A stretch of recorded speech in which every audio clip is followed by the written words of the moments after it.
Hello बच्चों, आपका स्वागत है आपकी अपनी YouTube channel success toppers academy में। तो आज की वीडियो में हम देखने जा रहे हैं द आर्टिस्ट, यानी चैप्टर नंबर 6 होने वाले हैं आपके क्लास 12th के। तो देखिएगा, द आर्टिस्ट इसमें हम फर्स्ट बार पढ़ेंगे, यानी इस चैप्टर को हम आज फर्स्ट बार पढ़ने जा रहे हैं। इसमें पहला टॉपिक जो देखेंगे वह हम देखेंगे अबाउट राइटर के बारे में, यानी इस चैप्टर को कौन लिखे है और दूसरे के द्वारा जो लिखा गया है कौन कौन सी बुक है। और तीसरा टॉपिक क्या देखेंगे, अबाउट चैप्टर, यानी इस चैप्टर के जो चैप्टर हम पढ़ेंगे उस चैप्टर के बारे में पढ़ेंगे। और उसके बाद हम एक कहानी फॉर्म में इस चैप्टर को पूरा रिकॉल कर लेंगे। और इसके बाद आपको क्या होगा, मैं एक छोटा सा नोट्स बता दूंगा जस्ट अभी। इससे होगा क्या, आपको पूरा यह चैप्टर समझ में आ जाएगा यह चैप्टर है क्या। तो अब बेगर विलंब किए हुए आप शिद्दत से इस वीडियो को देखिएगा और पसंद आ जाएगा तो अपने दाहिने हाथ या बाएं हाथ के अंगूठा से एक लाइक एंड इस चैनल पे सब्सक्राइब करके वीडियो को अपने दोस्तों के साथ शेयर जरूर कर दीजिएगा। बस मैं आपसे इतना ही चाहता हूँ। तो चलिए चलते हैं। आप जो पढ़ने जा रहे हैं वह चैप्टर का नाम है द आर्टिस्ट। तो बाबू सिग्घा नोया ने लिखा है। कौन लिखा है? सिग्घा नोया ने लिखा है। ठीक है, अब देखो बिलोंग्स टू, तो यह कहाँ से बिलोंग करते थे? तो यह जापान से बिलोंग करते थे। यह कहाँ से बिलोंग करते थे? तो यह जापान से बिलोंग करते थे। ठीक बात। चलो अब उसके बाद देखते हैं, he was a celebrate Japanese short story writer and a novelist. यह किस लिए फेमस थे? तो शॉर्ट स्टोरी के लिए यह फेमस थे। और क्या चीज के लिए? तो नोवेल के लिए यह फेमस थे।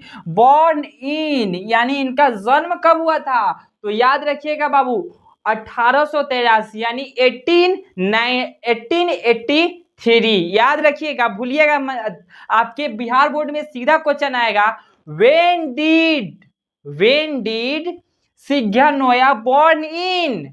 तो आप सीधे ऑप्शन में खोजिएगा 1883 कहाँ पे है और जाकर ठोक दीजिएगा। आप चलिए अब आगे देखते हैं। डेड इन, यानी डेड इन कब इनका मृत्यु हुआ था? तो इनका मृत्यु हुआ था 1971 में। 1971 में। और यह क्वेश्चन कैसे आएगा आपके सीधे बिहार बोर्ड एग्जाम में? तो आएगा, व्हेन डिड सिग्घा नोया डेड इन? तो 1971। ऑप्शन में खोज के मारिएगा मेरे प्यारे बच्चों, 1971 आपका 110% सही होगा। अब आगे आता है बुक्स बाय हिम, इनके द्वारा जो लिखा गया किताब वह कौन कौन सी है? तो पहला बुक का नाम है अ डार्क नाइट पैसिंग। और दूसरा बुक का नाम है the papers door and other stories. घबराना नहीं और शांत से पढ़ना। देखो बच्चे, यह जो चैप्टर है ना, यह आपके कैरियर को भी तय कर सकता है।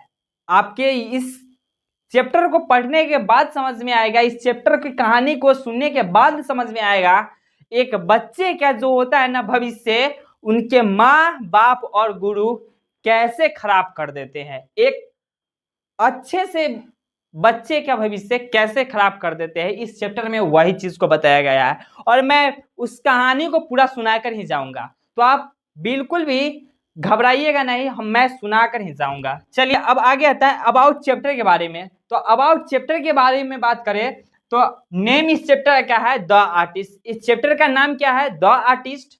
अच्छा अब आगे देखो, टाइप क्या है? तो टाइप है शॉर्ट स्टोरी। क्या है बच्चे?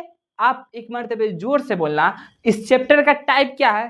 शॉर्ट स्टोरी है। इस चैप्टर का टाइप क्या है? तो शॉर्ट स्टोरी है। इस चैप्टर के राइटर कौन है? तो सिग्घा नोया है। सिग्घा नोया का जन्म कब हुआ था? तो 1883 में हुआ था। इनका मृत्यु कब हुआ था? तो इनका मृत्यु 1971 में हुआ था। इनका जो जन्म हुआ था वह किस देश में हुआ था? तो आप ठोक के मारिएगा, जापान में हुआ था। ठीक बात। अब आगे चलते हैं। अब देखिएगा अबाउट चैप्टर में तो द आर्टिस्ट, टाइप है शॉर्ट स्टोरी यानी छोटा सा कहानी को कहते हैं। अब देखिए मेन कैरेक्टर, जो चैप्टर हम पढ़ने जा रहे हैं उसमें मेन कैरेक्टर यानी जिसका बात होगा ना, वह होगा सेबी। कौन होगा? वह सेबी होगा। देखिए अब विषय वस्तु के बारे में हम जान लेते हैं। द आर्टिस्ट एक छोटी कहानी है, क्या बोली? एक छोटी सी कहानी है जिसमें सिग्गा नोया ने दिखाया है कि, कौन दिखाया? सिग्गा नोया ने दिखाया है कि कैसे एक बच्चे की प्रतिभा, प्रतिभा मतलब जानते हो, उसका स्किल यानी उसका जो क्षमता है वह, उसका स्किल को मार दिया जाता है, उसका स्किल को मार दिया जाता है। कैसे एक बच्चा अपनी कला में महारत हासिल करने में असमर्थ होता है और क्योंकि उसके माता पिता जो है ना, उसके शिक्षक कला को प्रोत्साहित नहीं करते हैं, इस वजह से वह बच्चा ऐसा बन जाता है। तो फाइनली हम इस कहानी को अब सुनने जा रहे हैं। उससे पहले आपको बता दें, इस चैप्टर को आप जितना पढ़ेंगे उतना ही मजा आएगा और मैं कहता हूं इसको पहले एक मरतबे अभी रिवीजन कर लो, उसके बाद मैं अभी थोड़ी देर के बाद में हम रिवीजन कर लेंगे, उससे पहले यह देख लो। चलो जो चैप्टर मतलब हम पढ़े क्या है, अभी तक हमने क्या पढ़ा है? तो हमने पढ़ा है द आर्टिस्ट चैप्टर को पढ़ा है शॉर्ट नोट्स के नोट्स टाइप में।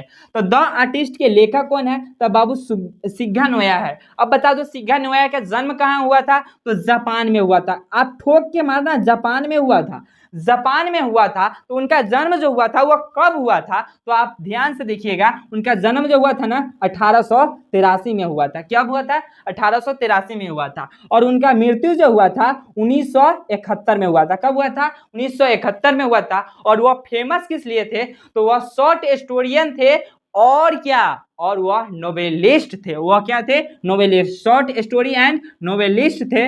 अब कुछ छूटा तो उनके बुक के बारे में। अब बुक का दो नाम था, वह था अ डार्क नाइट पासिंग और दूसरा बुक का नाम था द पेपर्स डूर्न एंड अदर स्टोरीज। और उसके बाद हमने पढ़ा है अबाउट चैप्टर के बारे में, जिसमें हमने पढ़ा है नेम द आर्टिस्ट और सेकेंड बात पढ़ा है टाइप शॉर्ट स्टोरी। यानी जो चैप्टर पढ़ रहे हैं वह क्या था? वह शॉर्ट स्टोरी था। तो अगर आपसे कोई पूछेगा द आर्टिस्ट क्या है, तो शॉर्ट स्टोरी है। द आर्टिस्ट क्या है? तो शॉर्ट स्टोरी है। द आर्टिस्ट का टाइप क्या है? तो बाबू शॉर्ट स्टोरी है। इतना बात समझ गए? अच्छा बता दो द आर्टिस्ट जो पढ़े हो ना, इसका मेन कैरेक्टर कौन है? तो आप ठोक कर मारना, इसका जो मेन कैरेक्टर है वह है सेबी। कौन है?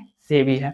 तो देखो बच्चे, हमने यहां तक पढ़ लिया। अब देखो जापान के नजदीक एक शहर है, वह शहर में एक सेबी नाम का बच्चा रहता है, जिसके पिता जो है ना वह बढ़ई यानी कि जो लोहार होता है ना, लकड़ी उकड़ी काटने वाला, उसका काम करते थे उनके पिता। और यह सेबी जो था ना, सेबी को एक शौक था, वह शौक था कद्दू के साथ खेलने के, उसके बहुत ही शौक था। और वह खेलता इसलिए था क्योंकि उस कद्दू को ना वह पॉलिश करता था, वह पॉलिश करके एकदम चिकना सा बना देता था और देखने में उसको बहुत ही अच्छा लगता था। सिर्फ उसको उस टाइम में उसको ही वह अच्छा लगता था। वह कद्दू के साथ क्या करता था? तो सुन लो, वह कद्दू को खरीदता था और कद्दू को सुखाता था और सुखाने से पहले उसको एक रुखर पेपर से या कुछ से उसको पॉलिश करता था, जिस वजह से, और उसमें एक छोटा सा हल करके उसमें से सारे बिया को हटा देता था और उसके सिर्फ जो होता है ना पपड़ी, उसको सिर्फ सुखाता था। और उस सुखाने के बाद उसका वह दृश्य बहुत अच्छा रहता था। तो एक दिन हुआ क्या, वह एक कद्दू को खरीदने वह किसी शहर में गया और वह शहर में उसने एक कद्दू को ध्यान से देखना, एक कद्दू को सिर्फ और सिर्फ 10 एन में वह खरीदता है। 10 एन क्या होता है? तो जैसे कि अपने यहाँ यानी इंडिया की बात करें तो 100 पैसा में, यानी 100 पैसा में 1 रुपया तैयार होता है। उसी प्रकार यह इंडिया की बात हो गया, यह कहाँ की बात हो गया? इंडिया का। और वही प्रकार जापान की बात करें तो 100 एन कितना बोले? 100 एन में, यानी 100 एन के बराबर जो होता है ना, वह 1 रुपया वहां के माना जाता है। 100 एन के बराबर 1 रुपया माना जाता है। ठीक बात, इतना बात समझ में आया? चलो आ गया होगा। तो उसी प्रकार इसने कितना में खरीदा? सिर्फ और सिर्फ 10 एन में इसने कद्दू को खरीदा और वह कद्दू को घर पे लाया और घर पे ना उसको बहुत अच्छा तरह से उसे तराशा और तलाशने के बाद अगर काम कंप्लीट नहीं हुआ तो वह फिर उसको अपने साथ स्कूल में ले गया। और यहाँ पे बता दो, सेबी जो था ना, सेबी छोटा सा बच्चा, वह सिर्फ 12 साल का था। कितने वर्ष का? सिर्फ 12 साल का था। और वह स्कूल में ले गया और स्कूल में उसके एक शिक्षक थी, शिक्षिका थी, वह उसको इथिक्स पढ़ा रही थी। क्या पढ़ा रही थी? इथिक्स पढ़ा रही थी। और इथिक्स में वह बच्चा नैतिकता, यानी इथिक्स को हिंदी में क्या बोलते हैं? नैतिकता। तो उस नैतिकता में वह नानी बाउसी एक कहानी यानी गाना है, उसको वह गा रही थी। कौन? शिक्षिका। लेकिन और उसको सुनकर बच्चे खूब ठिठिया रहे थे, यानी हंस रहे थे। लेकिन सेबी चुपचाप था और अपने कद्दू में पॉलिश मार रहा था। क्या मार रहा था? पॉलिश मार रहा था। और पॉलिश मार रहा था। अब देखी कौन? शिक्षिका। शिक्षिका देखकर आग बबूला हो गई और उस तुरंत आई कहाँ पे? वह तुरंत आई उस बच्चे के पास और देखा, बोली व्हाट नॉनसेंस, यानी तुम क्या कर रहे हो? तो वह देखकर बहुत ही आश्चर्यचकित हो गया। और उसके बाद उस टीचर थी बहुत ही गुस्सा क्रोधित हो गई और वह उसको उसी वक्त अपने स्कूल से निकाल दी। और उसके जो कंप्लेन होता है उसके घर पे आकर कहने लगी। और यहाँ पे एक बात, घर पे उस टाइम सिर्फ उसकी मम्मी थी। किसकी? सेबी की, क्योंकि उनके पिता बढ़ाई के काम करके अभी तक घर पे नहीं आए थे। और देखो, अब घर पे गई शिक्षिका, अब आगे आगे बच्चा और पीछे पीछे शिक्षिका गई। अब बच्चा इसलिए परेशान था कि अगर शिक्षिका ने एक कद्दू देखा तो इतना हमको बोली है, अगर हमने जिस दीवार पर इतना सारे कद्दू को इकट्ठा किया है, अगर उस दीवार को अगर यह शिक्षिका देख लेगी तो हमको क्या होगा? ध्यान देने योग्य बात है। तो इतना ही बात सोच रहे थे कि शिक्षा ने बहुत सारे कंप्लेन करके वह चली गई। तब जाकर सेबी को कुछ राहत की सांस लिया। और उसके बाद हुआ क्या? उसके बाद हुआ उसके पिता आए। और देखो यहाँ पर एक बात है, उस कद्दू को जो स्कूल में छिटा था वह स्कूल में ही रख लिया और उस शिक्षिका जो थी ना, वह एक प्यून को यानी एक चपरासी को दे दी। ठीक बात, एक चपरासी को वह कद्दू दे दी थी। अब आगे की बात है, उसके बाद उसके पिता आते हैं और यह सारी बात उनकी मम्मी जो थी सेबी की, वह उनके पिता को कह देती है। और उनके पिता गुस्सा के मारे जितने कद्दू जो दीवार पे टांगे थे उस सभी को हथौड़े से क्या करते हैं? फोड़ देते हैं। और उस बच्चे का सपना वहां पे चूर चूर हो जाता है। यह बात आपको समझ में नहीं ना आया? अब देखो, जो सेबी ने कद्दू को स्कूल में पॉलिश कर रहा था उसको वह शिक्षिका ने क्या किसे दे दिया? चपरासी को। और चपरासी को देने के बाद जब जापान में तो आर्थिक तंगी आ गई थी, उसके पास कुछ नहीं था, तो वह कद्दू के लेकर वह बाजार गया एक सेठ के पास। और सेठ के पास ले गया तो उस सेठ ने उस कद्दू का कीमत सिर्फ 5 एन लगाया। लेकिन यह प्यून था, वह लालची था, कहा नहीं मैं इसको नहीं दे सकता हूँ 5 रुपया 5 एन में। तो उसने उसी को 10 एन में कहा, लेकिन वह तब पर भी नहीं सका रहा और उसका कीमत कितना हो गया? 50 एन। फाइनली उस प्यून ने 50 एन में उस कद्दू को बेच दिया। लेकिन इस कद्दू का यहीं पे अंत नहीं होता।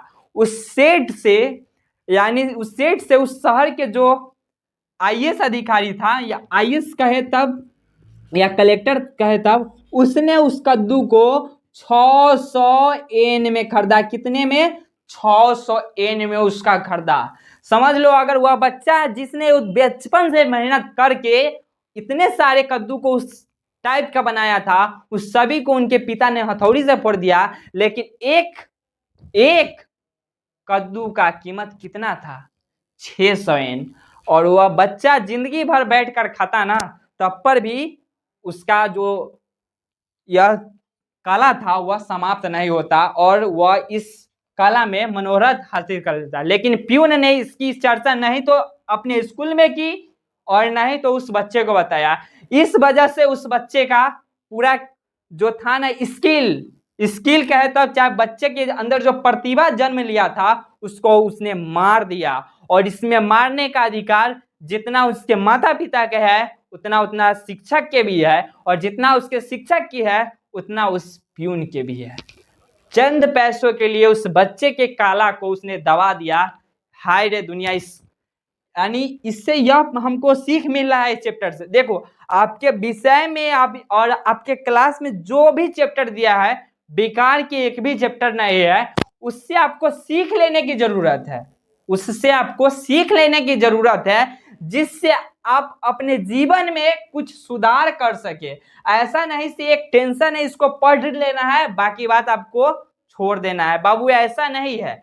इसमें सिर्फ वह चीज दिया गया है जिसको सीखने के बाद अपने स्किल को आप डेवलप करेंगे, अपने अंदर कुछ चीजों को परिवर्तन करेंगे, जिस वजह से आपको है ना, जिस वजह से अपने दिनचर्या में सुधार आएगा, जिस वजह से आप अपने अपने ग्रुप में सबसे अव्वल आएंगे।